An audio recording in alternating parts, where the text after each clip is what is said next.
Assalamualaikum warahmatullahi wabarakatuh. Kali ini saya menceritakan tentang kecintaan Nabi besar Muhammad Sallallahu Alaihi Wasallam yang begitu besar kepada kita semua, kepada umatnya. Pada suatu hari Rasulullah Sallallahu Alaihi Wasallam ditemui oleh malaikat Jibril. Rasul bertanya, "Ada apa wahai Jibril?" Malaikat Jibril menjawab, "Wahai Muhammad, sesungguhnya hari ini Allah Subhanahu wa Ta'ala sedang mengobarkan, menyalakan api neraka, dan seluruh malaikat amat ketakutan. Mereka tidak tahu harus bagaimana. Untung aku ingat bahwa engkau adalah sumber cinta dan sayangnya Allah Subhanahu wa Ta'ala pada alam semesta. Dengan alasan itu aku kesini bertabaruk dengan cintanya Allah kepada dirimu." Rasulullah Sallallahu Alaihi Wasallam terdiam. Beberapa saat kemudian bertanya lagi, "Wahai Jibril, ceritakan padaku bagaimanakah neraka itu sesungguhnya?"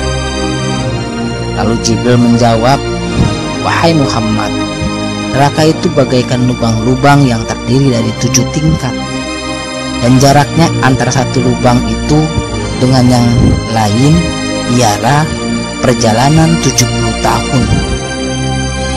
Lubang yang paling bawah adalah yang paling panas." Subhanallah. Nabi Shallallahu Alaihi Wasallam meneruskan pertanyaannya, "Lalu siapakah penghuni lubang-lubang neraka itu wahai Jibril?" Jibril menjawab, "Lubang yang paling bawah diciptakan untuk orang-orang munafik. Lalu lubang berikutnya untuk penyembah berhala, dan untuk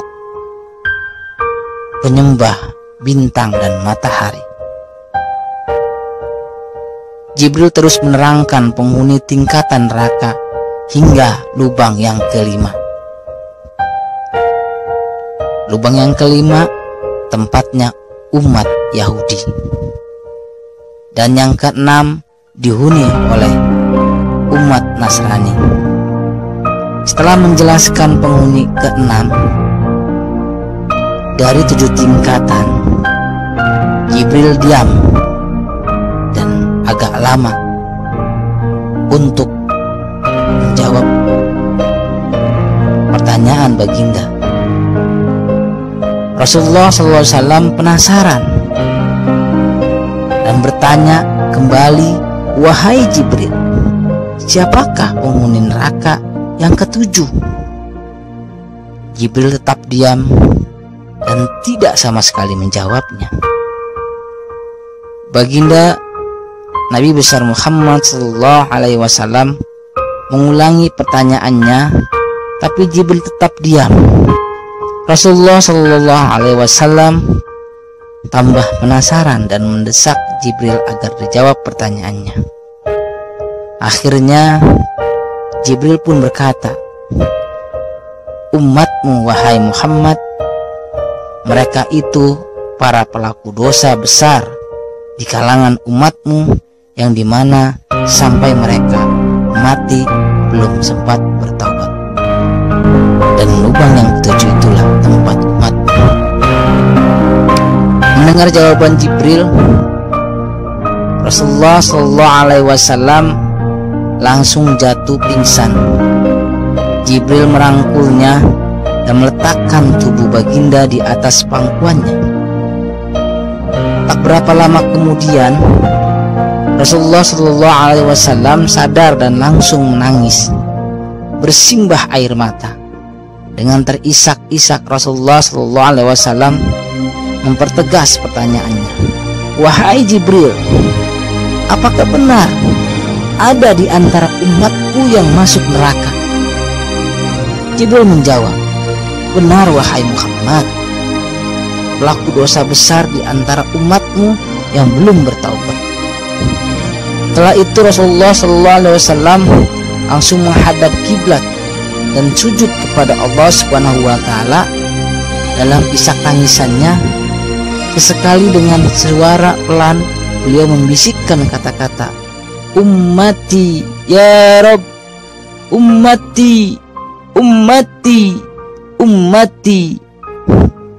Beliau Rasulullah SAW tidak mengangkat kepalanya dalam keadaan seperti itu selama 3 hari 3 malam, kecuali setiap Bilal bin Rabah mengumandangkan azannya, barulah beliau bangkit untuk menjadi imam, dan setelah itu kembali sujud lagi.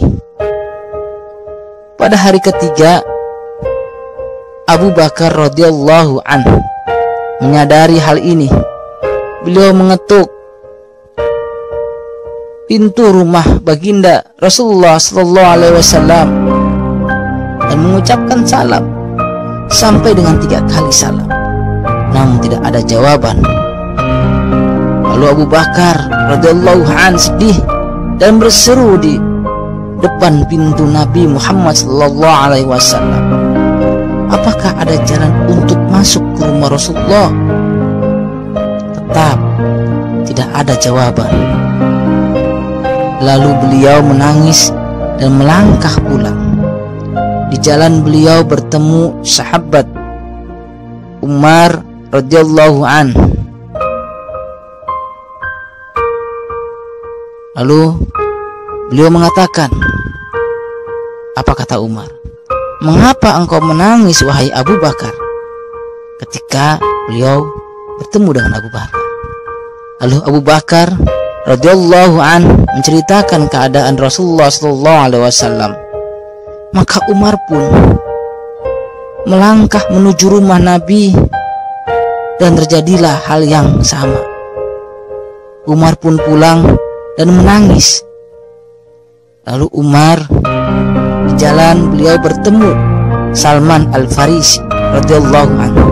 Dengan terisak-isak Umar radhiyallahu anhu bercerita kepada Salman hingga membuat dia amat sedih. Namun dia tidak berani mengulangi hal yang sama. Salman melangkah menuju rumah Fatimah radhiyallahu anha dan menceritakan hal itu. Setengah berlari Fatimah radhiyallahu anha menuju rumah ayahnya sallallahu alaihi wasallam dan mengetuk pintu sambil mengucapkan salam.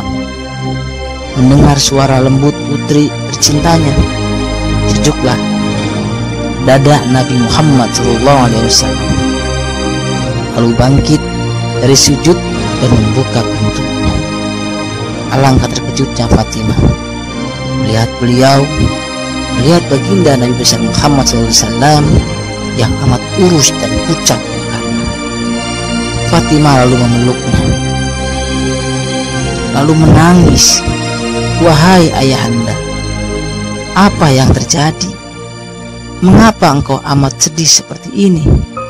Rasulullah SAW kembali menangis dan berkata dengan suara lirih, "Wahai Fatimah, belahan jiwaku, bagaimana mungkin aku tidak sedih, sedangkan Jibril mengatakan akan ada kelak umatku yang akan masuk ke dalam neraka."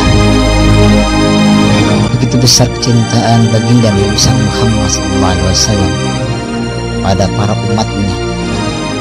Mudah-mudahan kita semua dikumpulkan bersamanya, mendapatkan syafaatnya, dipertemukan oleh baginda Nabi Muhammad SAW, dan termasuk orang-orang yang mencintai kepada Allah dan Rasulnya. Dari saya Abdul Aziz, terima kasih.